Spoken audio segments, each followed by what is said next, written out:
അസ്സലാമു അലൈക്കും വറഹ്മത്തുള്ളാഹി. പ്രിയമുള്ള വിദ്യാർത്ഥികളെ, അൽഹംദുലില്ലാഹ് നമ്മളിപ്പോൾ ഹജ്ജിനാണ് പോകുന്നത് അല്ലേ? കഴിഞ്ഞ ക്ലാസ്സിലെ പാഠങ്ങളൊക്കെ നിങ്ങൾ വളരെ ശ്രദ്ധിച്ചിട്ടുണ്ടാകുമെന്ന് ഞാൻ വിശ്വസിക്കുന്നു. എല്ലാവർക്കും മനസ്സിലായിട്ടുണ്ടോ? എന്തെങ്കിലും ഡൗട്ട്സ് ഉണ്ടെങ്കിൽ അത് ക്ലിയർ ആക്കണം എന്ന് പ്രത്യേകം അറിയിക്കുന്നു. നമ്മൾ മവാഖീത്തുൽ ഹജ്ജി വൽ ഉംറയാണ് കഴിഞ്ഞ ചാപ്റ്റർ അല്ലേ? ഹജ്ജിൻ്റെ ഉംറയുടെ ടൈമുകൾ നമ്മൾ പറഞ്ഞത്. ഉംറയ്ക്ക് പ്രത്യേക കാലമില്ല, ഏത് കാലത്ത് ഉംറയ്ക്ക് ഇഹ്റാം ചെയ്യാം. ഹജ്ജിനാണെങ്കിൽ ഷവ്വാൽ, ദുൽഖഅദ, ദുൽഹിജ്ജയിലെ 9, 10 രാവ് എന്ന് നമ്മൾ പറഞ്ഞു. ഉംറയ്ക്കാണെങ്കിൽ അതിന് പ്രത്യേക സമയമൊന്നുമില്ല, എപ്പോഴും ചെയ്യാൻ പറ്റും. എന്നാൽ മീഖാത്ത് നമ്മൾ പരിചയപ്പെടുത്തി തന്നു. ഹജ്ജിൻ്റെ മീഖാത്ത് ഏതൊക്കെയാണെന്നൊക്കെ ദുൽഹുലൈഫ, ജുഹഫ, ഖർനു മനാസിൽ, യലംലം തുടങ്ങി ദാത്തുഹിർക്ക് തുടങ്ങി 6ഓളം ഉണ്ട്. പിന്നെ ഉംറയ്ക്കാണെങ്കിൽ പറഞ്ഞു മക്കയുടെ പുറത്തു പോയി ഇഹ്റാം ചെയ്ത് വരണം എന്നൊക്കെ പറഞ്ഞ് നമ്മൾ അങ്ങനെ വിശുദ്ധ. ഞാൻ ആ വിശുദ്ധിയൊന്നും കടക്കില്ല, അറിയാലോ. ഇനി പിന്നെ നമ്മളെന്ന് പറഞ്ഞത് ഓരോ ദിശയിലൂടെ വരുന്ന ആളുകൾക്ക്, ഇപ്പോൾ ഉദാഹരണത്തിന് മദീന ഭാഗത്തുനിന്ന് വരുന്നവരുടെ മീഖാത്താണെങ്കിൽ ദുൽഹുലൈഫയാണ്. യമൻ ഭാഗത്തുനിന്ന് വരുന്നവരുടെ മീഖാത്താണെങ്കിൽ ഏതാണ്? യലംലമാണ്. അങ്ങനെ നമ്മൾ ഓരോ മീഖാത്തിന് ഓരോ ദിശയിലൂടെ. ഇനി ഒരു മീഖാത്തിനോടും ടച്ച് ചെയ്യുന്നില്ല, എന്നാൽ എന്തു ചെയ്യണമെന്ന് പറഞ്ഞു. അപ്പോൾ മക്കയുടെ 2 മർഹല അപ്പുറം വെച്ചുകൊണ്ട്, അഥവാ 132 കിലോമീറ്റർ അപ്പുറം വെച്ചുകൊണ്ട് അവർ ഇഹ്റാം ചെയ്യണമെന്ന് പറഞ്ഞു. 132 കിലോമീറ്ററിന് ഉള്ളിലാണെങ്കിൽ അവർ അവരുടെ താമസ സ്ഥലത്ത് തന്നെ വെച്ച് ഇഹ്റാം ചെയ്യണം. അതുപോലെ മക്കാർ അവർ എവിടെയാണ് താമസിക്കുന്നത് അവിടെ ചെന്ന് ഇഹ്റാം ചെയ്യണമെന്ന് പറഞ്ഞു. ഇനി മീഖാത്തിലൂടെ വരുന്നില്ല, എന്നാൽ അവർ വരുന്ന വഴിയിൽ ഏത് മീഖാത്തിനോടാണ് നേരുന്നത് ആ മീഖാത്തിൽ വെച്ച് ഇഹ്റാം ചെയ്യുന്നു എന്ന് പറഞ്ഞു. അങ്ങനെയൊക്കെ നമ്മൾ വിശദമായി മീഖാത്തുകളെ കുറിച്ച് കൃത്യമായി സ്ഥലം എന്ന് നമ്മൾ കഴിഞ്ഞ ക്ലാസ്സിൽ പറയുകയുണ്ടായി. അങ്ങനെയാണ് നമ്മൾ ഇഹ്റാം ചെയ്ത് മക്കയിലെത്തി. ഇനി നമുക്ക് ചെയ്യേണ്ടത് തവാഫാണ്. തവാഫ് സഅയ് അല്ലേ? ഹജ്ജിന്റെ അർക്കാനിൽപ്പെട്ടതാണ് തവാഫ് അല്ലേ? ഹജ്ജിന്റെ അർക്കാനുകൾ പറഞ്ഞല്ലോ. 1 ഇഹ്റാം ചെയ്യുക, 2 അറഫയിൽ നിൽക്കുക, 3 ഇഫാദത്തിന്റെ തവാഫ് അല്ലേ? 4 സഫ മർവക്കിടെ സഅയ് ചെയ്യുക, 5 തലമുടി നീക്കുക, 6 തർത്തീബ് പാലിക്കുക. ഇതാണ് അർക്കാൻ പറഞ്ഞത്. ഇനി വാജിബാത്തുൽ ഹജ്ജ് ആണെങ്കിൽ മീഖാത്തിൽ വെച്ചുകൊണ്ട് ഇഹ്റാം ചെയ്യുക. അത് നമ്മൾ കഴിഞ്ഞ ഇതിൽ ചർച്ച ചെയ്യുന്നത്. 2 മുസ്ദലിഫയിൽ രാപ്പാർക്കുക, 3 മിനയിൽ രാപ്പാർക്കുക, ജംറയിൽ കല്ലെറിയുക. ഓർക്കുന്നുണ്ടല്ലോ അല്ലേ? ജംറയിൽ കല്ലെറിയുക തുടങ്ങി കാര്യങ്ങളും നമ്മളവിടെ നേരും നമ്മളവിടെ ചർച്ച ചെയ്തു. ഇനി നമ്മളിവിടെ ഇപ്പോൾ വരുന്നത് ഇനി തവാഫിനെ കുറിച്ചാണ്. തവാഫിനെ കുറിച്ചാകുമ്പോൾ തവാഫും സഅയും, ഈ തവാഫിന്റെയും സഅയിന്റെയും ചില ഷർത്തുകളുണ്ട്. ഈ ഷർത്ത് നിർബന്ധമായി നമ്മൾ പാലിച്ചിരിക്കണം. തവാഫിന്റെയും സഅയിന്റെയും ഷർത്ത് നിർബന്ധമായി നമ്മൾ പാലിച്ചിരിക്കണം. പാലിച്ചാൽ മാത്രമേ എന്ത് ചെയ്യാൻ പറ്റുള്ളൂ? പിന്നെ തവാഫ് ചെയ്യാം. ഉദാഹരണത്തിന് നിസ്കാരത്തിന് ചില ഷർത്തുകളുണ്ട്. നിസ്കാരത്തിന് ഷർത്ത് എന്ന് പറഞ്ഞാൽ 1 ശുദ്ധി ഉണ്ടായിരിക്കണം, ഒന്നുണ്ടായിരിക്കണം. ഒന്നുണ്ടെങ്കിൽ എന്ത് ശരിയാവുള്ളൂ? നിസ്കാരം ശരിയാവും. അതുപോലെ തന്നെ അവിടത്തെ മറച്ചിരിക്കണം. ഇതൊക്കെ നമുക്ക് നിസ്കാരത്തിലാണ്. ഖിബ്ലയിലേക്ക് മുന്നിട്ട് നിൽക്കണം. ഇങ്ങനെ നമ്മൾ ഷർത്ത് പാലിച്ചാൽ മാത്രമേ നിസ്കാരം ശരിയാവാൻ കഴിയൂ. എന്നതുപോലെ തവാഫ് സ്വഹിയാവാൻ അല്ലെങ്കിൽ സഅയ് സ്വഹിയാവാൻ ചില ഷർത്തുകൾ നമ്മൾ പാലിച്ചിരിക്കണം. അതാണ് നമുക്ക് ഇൻഷാ അല്ലാഹ് ഇന്ന് ഞാൻ വിശദമായി പറഞ്ഞില്ല. ഇന്ന് ഞാൻ തവാഫിന്റെ ഷർത്ത് മാത്രമാണ് ഇന്ന് നമ്മൾ ചർച്ചപ്പെടുന്നത്. അത് നല്ലപോലെ മനസ്സിലാക്കുക. അപ്പോൾ ഈ തവാഫിന് ഷർത്ത്, കാരണം തവാഫിനും സഅയ്ക്കും ഷർത്തുണ്ട്, സുന്നത്തുണ്ട്. അതൊക്കെ നമുക്ക് ഇൻഷാ അല്ലാഹ് ക്രമേണ ചർച്ച ചെയ്യാം. പക്ഷെ ഇന്ന് നമ്മൾ തവാഫിന്റെ ഷർത്താണ്. അപ്പോൾ ഒന്നാമത്തെ കാര്യം, നമ്മൾ തവാഫിനാണ് പോകുന്നത്. അപ്പോൾ തവാഫിന് പല രൂപത്തിലും ചെയ്യാം. 1 ഹജ്ജിന്റെ തവാഫായി ചെയ്യാം, 2 ഉംറയുടെ തവാഫായി ചെയ്യാം. ഇനി ഹജ്ജിനും ഉംറക്കും അല്ലാതെ ഒറ്റക്ക് തവാഫ് ചെയ്യാം. ഒന്നുമില്ല, ഹജ്ജും ചെയ്യുന്ന ഉംറ ചെയ്യാം, വെറും തവാഫ് മാത്രം അതും ചെയ്യാം. കാരണം തവാഫ് ഒരു പ്രത്യേകമായ കൂലിയാണ്, ഒരു പ്രത്യേകമായ ഇബാദത്താണ്. തവാഫ് എത്രയും പത്തിരിക്കും വിശുദ്ധമായ മക്കയിലെത്തിക്കഴിഞ്ഞാൽ, ഹറമിലെത്തിക്കഴിഞ്ഞാൽ, ആ ഹറമിൽ നമുക്ക് ചെയ്യാൻ പറ്റുന്ന ഇബാദത്ത് വെച്ചാൽ ഏറ്റവും പ്രധാനപ്പെട്ട ഒരു ഇബാദത്താണ് തവാഫ്. തവാഫ് എത്രയും അതിൽ ലഭിച്ചാൽ അത്രയും നല്ലതാണ്. പല മഹാന്മാരും തവാഫിനെ കുറിച്ച് ഒരുപാട് ശ്രേഷ്ഠത പറഞ്ഞു, ഒരുപാട് ശ്രേഷ്ഠത. ഒരാൾ 50 തവാഫ് പൂർത്തിയാക്കിയാൽ സ്വർഗത്തിൽ പ്രവേശിക്കുമെന്നുമൊക്കെ പല മഹാന്മാരും രേഖപ്പെടുത്തിയിട്ടുണ്ട്. ഞാൻ ആ ഭാഗത്ത് കടക്കുന്നില്ല. അപ്പോൾ അതുകൊണ്ട് തന്നെയാണ് നമ്മൾ ഏത് സമയത്തും വിശുദ്ധമായ മക്കയിൽ ചെന്നാൽ കഅബയിൽ തവാഫ് ചെയ്തുകൊണ്ട് ഇങ്ങനെ കാണാം. തവാഫ് നിൽക്കുന്ന ഒരു അവസ്ഥ നമുക്ക് സത്യത്തിൽ കാണാൻ കഴിയില്ല. ഇപ്പോൾ ഈ ഒരു കൊറോണയുടെ സാഹചര്യത്തിൽ മാത്രമാണ് അവിടെ കുറച്ചൊരു കുറവുണ്ടായത്. അതുതന്നെ അവിടുത്തെ ആരോഗ്യ വകുപ്പിൻ്റെയൊക്കെ നിർദ്ദേശപ്രകാരം നിയന്ത്രണങ്ങളോടുകൂടി തവാഫ് അവിടെ നടക്കുന്നുണ്ട്. അല്ലാത്ത സമയത്തൊക്കെ ഈ കൊറോണ ഒക്കെ വരുന്നതിന് മുമ്പ് ഹറം ഇങ്ങനെ ടൈറ്റായി ഏത് സമയത്തും നമ്മളൊക്കെ ചില സമയത്ത് നമുക്ക് ഓർക്കും രാത്രി 12 മണിക്ക് ശേഷം അല്ലെങ്കിൽ 2 മണിക്ക് ശേഷം എല്ലാവരും ഉറങ്ങുന്ന സമയമാണ്, കുഴപ്പമുണ്ടാവില്ല, ആരും ഉണ്ടാവില്ല. പക്ഷെ ആ നേരത്തെ ഹറം ചെന്നെടുത്തുണ്ടാവും, തവാഫല്ല ടൈറ്റായി നടക്കുന്നുണ്ടാവും. ഒരു സമയത്ത് പോയി അവിടെ നടക്കുന്ന ജമാഅത്ത്, ആ ജമാഅത്തിൽ ഇഖാമത്ത് കൊടുത്തതിന് ശേഷം നിസ്കാരം തുടങ്ങി സലാം വീട്ടുന്ന സമയം മാത്രമാണ് തവാഫില്ലാത്ത, അല്ലാത്ത എല്ലാ സമയത്തും തവാഫ് നടന്നുകൊണ്ടിരിക്കും. കാരണം അത്രയും പ്രധാനപ്പെട്ട ഒരു ഇബാദത്താണ് തവാഫ്. അപ്പോൾ അത് ഹജ്ജിന്റെ ഫർളായി നടക്കും, ഉംറയുടെ ഫർളായി നടക്കും, രണ്ടും അല്ലാതെ സുന്നത്തായി നടക്കും. രണ്ടുമല്ലാതെ സുന്നത്തായി എന്ത് ചെയ്യും? തവാഫ് നടക്കുന്നുണ്ട്. അപ്പോൾ നമ്മൾ ശ്രദ്ധിക്കേണ്ടത് ഹജ്ജിനും ഉംറയ്ക്കും വേണ്ടി തവാഫ് ചെയ്യുകയാണെങ്കിൽ ഓൾറെഡി അതിൻ്റെ ഫർളായ തവാഫ് ആയതുകൊണ്ട് അവിടെ നിയ്യത്ത് സുന്നത്തേ ഉള്ളൂ, ഷർത്തില്ല. എന്നാൽ ഒറ്റയ്ക്ക് തവാഫ് ചെയ്യണ്ടേ, ഹജ്ജിന്റെ തവാഫല്ല, ഉംറയുടെ തവാഫല്ല. നമ്മളുടെ ഹറമിൽ ചെന്നപ്പോൾ നമുക്ക് തോന്നി തവാഫ് ചെയ്താലോ, നമ്മൾ ചെന്നിട്ട് തവാഫ് ചെയ്തു. അങ്ങനെ തവാഫ് ചെയ്യുകയാണെങ്കിൽ ആ തവാഫിന് സ്വഹിയാവണമെങ്കിൽ നിയ്യത്ത് ഷർത്താണ്. മനസ്സിലായല്ലോ? അതായത് ഹജ്ജിന്റെയോ ഉംറയുടെ അല്ലാത്ത തവാഫാണെങ്കിൽ ആ തവാഫിന് നിയ്യത്ത് ഷർത്താണ്. ഹജ്ജിന്റെ ഉംറയുടെ തവാഫാണെങ്കിലോ നിയ്യത്ത് ഷർത്തില്ല, സുന്നത്തേ ഉള്ളൂ. നിയ്യത്ത് വെക്കൽ സുന്നത്തുള്ളൂ. ഏതിന്റെ? ഹജ്ജിന്റെ ഇഫാദിന്റെ തവാഫ് വരികയാണെങ്കിൽ അല്ലെങ്കിൽ ഉംറയുടെ തവാഫായിട്ട് വരികയാണെങ്കിൽ നിയ്യത്ത് എന്തുള്ളൂ? സുന്നത്തേ ഉള്ളൂ. ഹജ്ജിനും ഉംറയുടെ അല്ലെങ്കിലോ അവിടെ തവാഫിന് നിയ്യത്ത് ഷർത്തുമാണ്. ഇതാണ് നമ്മൾ പ്രത്യേകം മനസ്സിലാക്കുന്നത്. അപ്പോൾ ഒന്നാമത്തത് ഹജ്ജിനും ഉംറയുടെയും അല്ലാത്ത തവാഫുകളിൽ നിയ്യത്ത് ചെയ്യുക. തവാഫിന്റെ ഷർത്ത് ഒന്നെന്താണ്? ഹജ്ജിന്റെയും ഉംറയുടെയും അല്ലാത്ത തവാഫുകളിൽ നിയ്യത്ത് ചെയ്യുക. രണ്ടാമത്തത് നമ്മൾ നിസ്കാരത്തിലൊക്കെ പറഞ്ഞ പോലെ തന്നെ ഔറത്ത് മറക്കുക. മനസ്സിലാണല്ലോ? രണ്ടാമത്തെ എന്താണ്? ഔറത്ത് മറക്കുക. അപ്പൊ ഔറത്ത് നമുക്ക് നല്ലോണം മനസ്സിലാവണം. പുരുഷന്മാർ മുട്ടുപൊക്കളുടെ ഇടയിലുള്ള ഭാഗമാണ്. സ്ത്രീകൾ മുഖവും മുൻകൈയും ഒഴിച്ചുള്ള ഭാഗമാണ്. ഇതാണ് ഔറത്ത് മറക്കേണ്ടത്. ഇനി അവിടെ ചെറിയൊരു കാര്യം സാദരമായി സൂചിപ്പിക്കുകയാണ്. നമ്മളിവിടെയൊക്കെ നമ്മുടെ കുട്ടികൾ വലിയവരൊക്കെ പുരുഷന്മാർ നിസ്കാരത്തിൽ ഔറത്ത് മറക്കുമ്പോൾ എല്ലാവരും ഷർട്ട് ഇടും, ബനിയനൊക്കെ ഉണ്ടാവും, അതല്ലെങ്കിൽ വേറെ മുണ്ടൊക്കെ ഉണ്ടാവും. പലരും പല വേഷത്തിലാണ്. ശ്രദ്ധിച്ചതുപോലെ ഔറത്ത് മറച്ചിട്ടുണ്ട്, അവർക്ക് കൃത്യമായി നിശ്ചയിക്കാൻ പറ്റും. പക്ഷേ ഇവിടെ ഹജ്ജോ ഉംറയോ ഇഹ്റാം ചെയ്തിട്ടാണെങ്കിൽ സ്വാഭാവികമായിട്ടും തുണി മാത്രമേ ശരീരത്തിൽ, പിന്നെ ഒരു പുതപ്പാണ് ഉണ്ടാവുക, അല്ലെങ്കിൽ ഒരു മുണ്ട് ഇങ്ങനെ പൊച്ചിട്ടായിട്ടുള്ളൂ, ഷർട്ട് ഉണ്ടാവില്ല, ഉള്ളിൽ ഇന്നർ ബനിയൻ ഉണ്ടല്ലോ, ഒന്നും ഉണ്ടാവില്ല.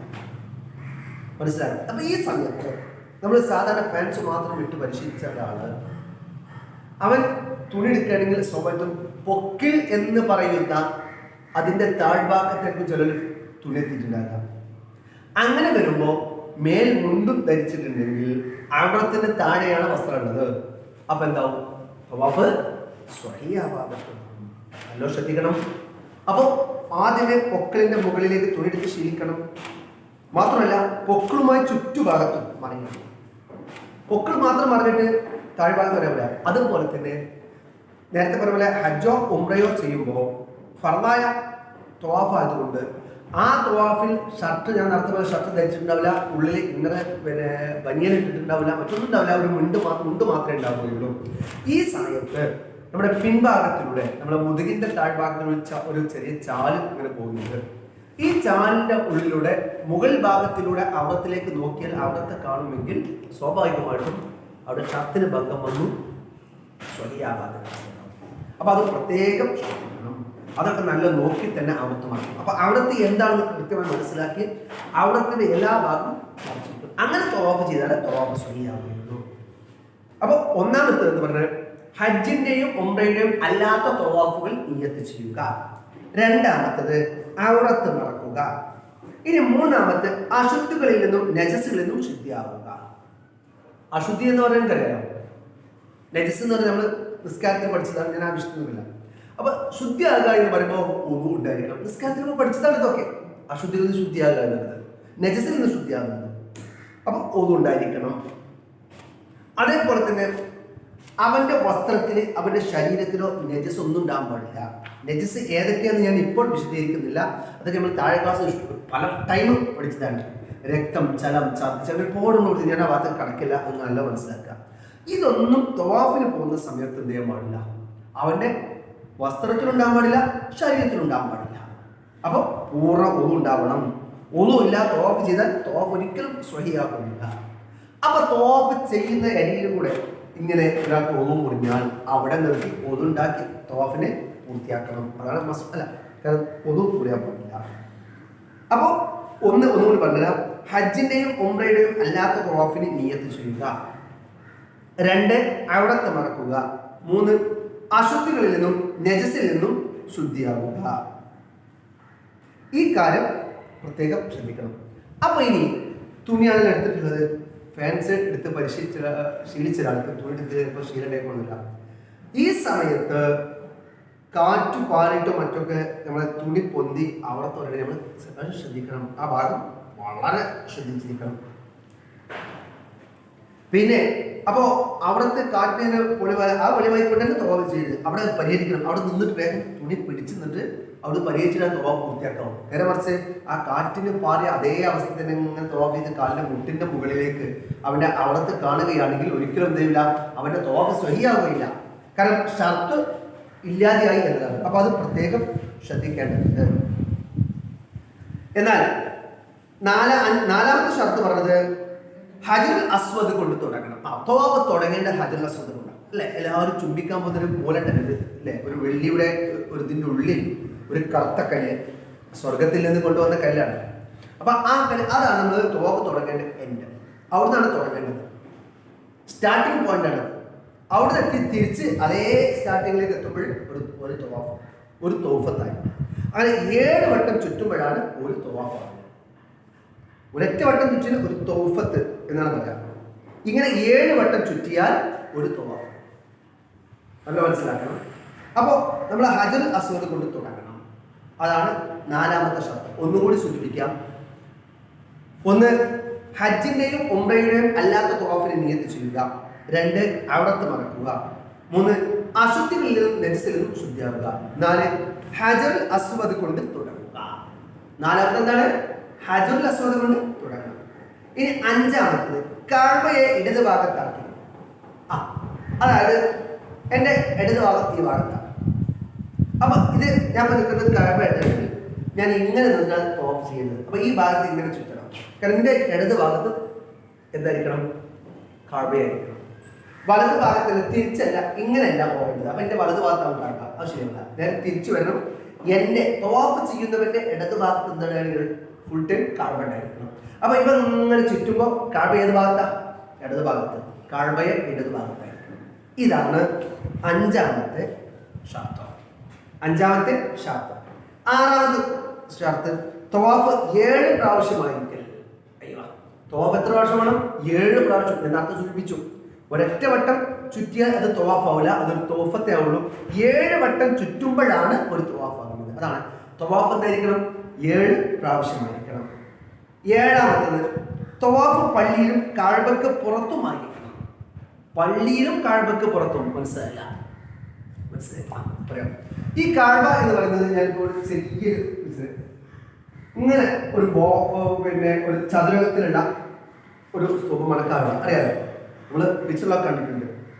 ഈ കഅബയുടെ ഉള്ളിൽ കയറാൻ നമുക്ക് അതിന് കഴിയില്ലല്ലോ. കഴിയില്ല.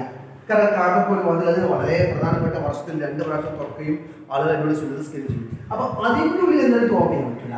പിന്നെ എന്താ ഈ പറഞ്ഞതെന്ന് വെച്ചാൽ കഅബയുടെ ഭാഗത്ത് ഹിജർ ഇസ്മായിൽ എന്ന് പറയുന്ന കണ്ടിട്ടുണ്ടോ? ഹിജർ ഇസ്മായിൽ. അതിന് നേരെ മുകളിൽ നിന്ന് കഅബയിൽ നിന്ന് മഴ പെയ്താൽ വെള്ളം വരാൻ വേണ്ടി സ്വർണത്തിന്റെ പാത്തി ഉണ്ടാവും.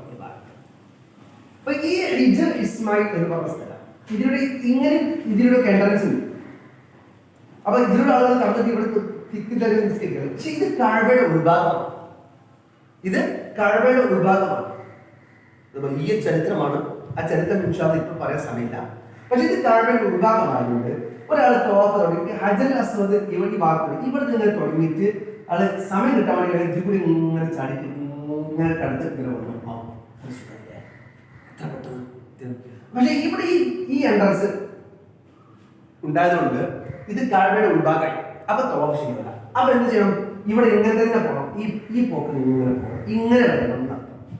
ഇതാണ് കഅബയുടെ പുറത്തായിരിക്കണം എന്ന് പറഞ്ഞത്. അതേപോലെ കഅബയ്ക്ക് ചുറ്റുമായിട്ട് ഒരു ചെറിയ തിണ്ടുണ്ട്. ചുറ്റുമുള്ള ഒരു ചെറിയ തിണ്ടുണ്ട്. നമ്മളെ വീട്ടിലൊക്കെ ഉണ്ടാവുമല്ലോ.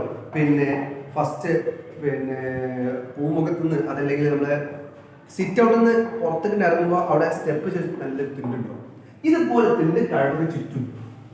അപ്പൊ ഈ തിണ്ടിലൂടെ ഒരാൾ പിടിച്ച് ഈ തിണ്ട് കൂടി ഇങ്ങനെ പിടിച്ചാലും അത് കഅബയുടെ ഉൾഭാഗത്താണ്. അതുകൊണ്ട് തന്നെ അതിനെ തട്ടാൻ പാടില്ല, അതിന്റെ പുറത്തേക്ക് വരണം. അപ്പൊ കഅബയുടെ പുറത്ത് അതിനൊക്കെ തട്ടിയ കഅബയുടെ ഉള്ളിലാണ് പരിഗണിക്കുക. അതുകൊണ്ടാണ് കഅബയുടെ പുറത്തായിരിക്കണം. പിന്നെ പള്ളി എന്ന് പറഞ്ഞു മനസ്സിലായില്ല. അവിടെ നമ്മുടെ കഅബയുടെ ചുറ്റും ഇങ്ങനെ നല്ലൊരു വിശാലമായ ഒരു മാർബിൾ ഇട്ട് നല്ലത് മനോഹരമായ ഒരു ചുറ്റുമുണ്ട്. അത് ഇതിലുള്ളതാണ്. പിന്നെ അതിന്റെ പുറത്താണ് പള്ളി ഉള്ളത്. വിശാലമായ പള്ളി ഇങ്ങനെ വളരെ വിശാലമായി. അപ്പൊ ഈ പള്ളിക്കുള്ള പുറത്ത് നമ്മൾ ചെന്നാൽ നല്ല ഗേറ്റ് കണ്ടാൽ പല ആളുകൾക്ക് ഇരിക്കും. അപ്പൊ നമ്മൾ കഅബയുടെ ഉള്ളിൽ പള്ളി കടക്കാൻ കഴിയില്ല. പള്ളി കടന്നതിന് ശേഷം നമ്മൾ മത്താഫ് വിശാലമായിട്ട് മത്താഫ് നോക്കിയ മേലെ ആകാശങ്ങളെ ശരിക്കും കാണാം. അപ്പൊ പള്ളിന്റെ ഉള്ളിൽ കടന്നിട്ട് പള്ളിയുടെ നടക്കുമ്പോൾ നല്ല മനോഹരമായ കുത്തുപണികൾ മറ്റൊക്കെ നമ്മൾ കാണാം. പള്ളിന്റെ ഉള്ളിൽ കൂടി തവാഫ് നടക്കും. പള്ളിയിൽ തവാഫ് നടക്കും, മത്താഫിൽ തവാഫ് നടക്കും. പക്ഷെ പള്ളിക്ക് പുറത്ത് തിരക്കൊന്നുമില്ല. ഞാൻ പള്ളിക്ക് പുറത്ത് വണ്ടി ഓട്ടിട്ട് ഇങ്ങനെ പോകാം എന്ന് വിചാരിച്ചാൽ പള്ളിയുടെ പുറത്തിട്ടില്ല. പള്ളിന്റെ ഉള്ളില് മത്താഫില് ഇവിടെ മാത്രമേ തവാഫ് നടത്തുള്ളൂ. അതാ പറഞ്ഞത് ഈ ഷർത്ത്. തവാഫ് പള്ളിയിലും കഅബയ്ക്ക് പുറത്തുമായിരിക്കണം. ഈ മത്താഫ് പള്ളിയാണ്. പക്ഷേ പള്ളിക്ക് പുറത്ത് ബിൽഡിങ്ങിന് പുറത്ത് വിശാലമായ മുറ്റമുണ്ട്, അവിടെ പറ്റൂല. അതാണ് പറഞ്ഞത്. ഇത് ശ്രദ്ധിച്ചിരിക്കണം. ഞാൻ നേരത്തെ പറഞ്ഞ പോലെ ഹിജർ ഇതാ പറഞ്ഞത്. ഹിജർ ഷാദർവാനാണ് കഅബയുടെ ചുറ്റുമുള്ള തിണ്ട്. അത് രണ്ടും കഅബയിൽ പെട്ടതാണ്, അത് പറ്റൂല എന്ന് പറഞ്ഞു. പിന്നെ ശ്രദ്ധിക്കേണ്ടത് എട്ടാമത്തത് തവാഫ് മറ്റൊരു ആവശ്യത്തിലേക്ക് തിരിക്കാതിരിക്കൽ എന്ന് പറഞ്ഞാൽ തവാഫ് മറ്റൊരു ആവശ്യത്തിനല്ലാതിരിക്കുക. ഉദാഹരണം വിശദമായ കഅബയാണ്. അവിടെ നമുക്ക് നല്ല തിരക്കുണ്ട്. അപ്പൊ നമ്മളൊരു സുഹൃത്ത് ഉണ്ട് കഅബയുടെ തൊട്ടപ്പുറത്ത്. അയാൾ തിരുത്തണം, അയാൾ കാണണം. അപ്പോൾ നമ്മളിങ്ങനെ ഏതായാലും ഇയാളെ കാണില്ല. ഈ സമയത്താണ് നമ്മൾ തവാഫ് തുടങ്ങിയത്. തവാഫ് തുടങ്ങി ഒരു തോഫത്ത് കഴിഞ്ഞ് രണ്ടാമത്തെ തോഫത്തെത്തി നമ്മൾ അയാളെ കണ്ടു. നമ്മൾ അയാളെ കാണാൻ വേണ്ടി ആ തോഫയുടെ കുട്ടികളെ അയാളെ തിരിച്ചു. ഇത് ബാക്കി തുടങ്ങി. അപ്പൊ നമ്മൾ എന്ത് ചെയ്തു? ഈ തോഫത്തിന്റെ ഇടയിൽ ആരെ കാണാൻ നമ്മളെ മറ്റൊരു ആവശ്യം, നമ്മൾ സുഹൃത്തിനെ കാണുക, പരിചയം പുതുക്കുക എന്നൊക്കെ. നമ്മൾ സൗദിയിലാണ് എത്തിക്കണത്. നമ്മൾ നാട്ടിലുള്ള ഒരാളെ പഴകാലത്ത് കണ്ടു. പെട്ടെന്ന് കണ്ടപ്പോൾ കാണാൻ യഥാർത്ഥിച്ച് ചെന്നത് തന്നെയാണ്. പകരം കണ്ടപ്പോൾ നമ്മളെ തവാഫ് നില ലക്ഷ്യം മാറ്റി വേറെ ആവശ്യത്തിൽ തിരിക്കുക. ഇങ്ങനെ തിരിച്ചാൽ ആ തവാഫ് ശരിയാവില്ല. കാരണം ആ സമയത്ത് എന്ത് സുഹൃത്തിനെ കണ്ടിട്ടും കാര്യമില്ല. ആരെ കണ്ടത് അവിടെ കണ്ടൊക്കെ വെച്ചാൽ അത് കഴിഞ്ഞ നമുക്ക് ആലോചിക്കാൻ തീരുമാനിച്ചു. ഇങ്ങനെ 8 ഷർത്തുകളാണ് എന്തിനുള്ളത്? തവാഫിനുള്ളത്. 8 ഷർത്തുകളാണ് തവാഫിനുള്ളത്. മനസ്സിലായി കാണും എന്ന് വിശ്വസിക്കുന്നു. ഇൻഷാ അല്ലാഹ് ഞാൻ ആ ചാപ്റ്റർ ഒന്നുകൂടി വായിച്ചിട്ട് ഒറ്റയ്ക്ക് മനസ്സിലാക്കി തരാം. ബാക്കി ഇൻഷാ അല്ലാഹ് സൈഡിൻ്റെ ഇതൊക്കെ നമുക്ക് പിന്നെ പറയാവുന്നതാണ്. എല്ലാവരും ടെസ്റ്റ് മനസ്സിലായി. ആ തവാഫ് വസായി കണ്ടില്ലേ? തവാഫിനും സായിനും ചില ഷർത്തുകളും സുന്നത്തുകളും ഉണ്ട്. തവാഫിനുണ്ട്, സായിയുണ്ട്. നമ്മളിപ്പോൾ ഇവിടെ തവാഫ് മാത്രമായിട്ടൊന്ന് ചർച്ച ചെയ്യുന്നു. തവാഫിൻ്റെ ഷർത്തുകൾ 8 ഷർത്താണ് തവാഫിനുള്ളത്. 1, ഹജ്ജിൻ്റെയും ഉംറയുടെയും അല്ലാത്ത തവാഫുകളിൽ നിയ്യത്ത് ചെയ്യുക. ഹജ്ജിൻ്റെയും ഉംറയുടെയും അല്ലാത്ത തവാഫുകളിൽ നിയ്യത്ത് ചെയ്യുക.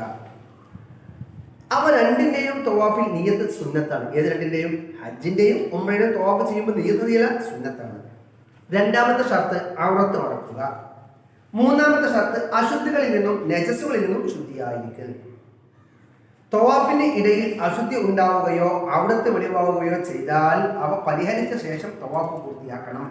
തവാഫ് മടക്കേണ്ടതില്ല. ഞാൻ സൂചിപ്പിച്ചു, തവാഫിൻ്റെ ഇടയിൽ ഒതു മുറിഞ്ഞാൽ പെട്ടെന്ന് പോയി ഒതുണ്ടാക്കുക, ബാക്കി ഒന്ന് പൂർത്തിയാക്കുക. അതേപോലെ തന്നെ അവിടുത്തെ വെളിവായ വേഗം അവിടുത്തെ മറക്കുക, ബാക്കി പൂർത്തിയാക്കുക. പിന്നെ മടക്കേണ്ട ആവശ്യമില്ല. അപ്പം നമ്മൾ ഒരു 4 വട്ടം ഇങ്ങനെ കഅബ ചുറ്റി 5ാമത്തെ വട്ടം ചുറ്റുമ്പോഴാണ് ഒതു മുറിഞ്ഞെങ്കിൽ വേഗം പോയി ഒതുണ്ടാക്കിയിട്ട് ബാക്കി 2 വട്ടം പൂർത്തിയാക്കിയാൽ മതി, ബാക്കി 3 വട്ടം പൂർത്തിയാക്കിയാൽ മതി. അപ്പോൾ 7 പൂർത്തിയായി. മനസ്സിലായി. 4 ഹജറുൽ അസ്വദ് കൊണ്ട് തുടങ്ങുക. 5 കഅബ ഇടത് ഭാഗത്തായിരിക്കൽ. 6 തവാഫ് 7 പ്രാവശ്യമായിരിക്കൽ. തവാഫ് 7 പ്രാവശ്യമായിരിക്കൽ. 7 തവാഫ് പള്ളിയും കഅബയ്ക്ക് പുറത്തും ആയിരിക്കുക. ഹിജ്റും ഷാദുമാനും കഅബയിൽപ്പെട്ടതാണ്. തവാഫ് മറ്റൊരു ആവശ്യത്തിനില്ലാതിരിക്കുക. കടക്കാരനെയോ കൂട്ടുകാരനെയോ മറ്റോ തിരിഞ്ഞുകൊണ്ടുള്ള നടത്തം മതിയാകയില്ല. ഓലെ തെറ്റുകൊണ്ട് ഇങ്ങനെ തവാഫ് ചെയ്യുന്ന തവാഫായി ഓലെ തെറ്റില്ല, അത് നടക്കില്ല. മനസ്സിലായല്ലോ? ഇത്രയും കാര്യങ്ങളാണ് നമുക്ക് ഇൻഷാ അല്ലാഹ് ഇത് പഠിച്ചത്. അപ്പം നിങ്ങൾ ഈ തവാഫിൻ്റെ ഷർത്ത് കൃത്യമായി പഠിക്കുക, അത് നോട്ടിൽ എഴുതി വിടുക. ഇൻഷാ അല്ലാഹ് അത് പഠിച്ചതിന് ശേഷം ഇൻഷാ അല്ലാഹ് നമുക്ക് സൈഡിൻ്റെ ഷർത്തും പിന്നെ നമുക്ക് സുന്നത്ത് കൊടുക്കാം. നല്ല കുട്ടികളെ പഠിക്കുക. അസ്സലാമു അലൈക്കും.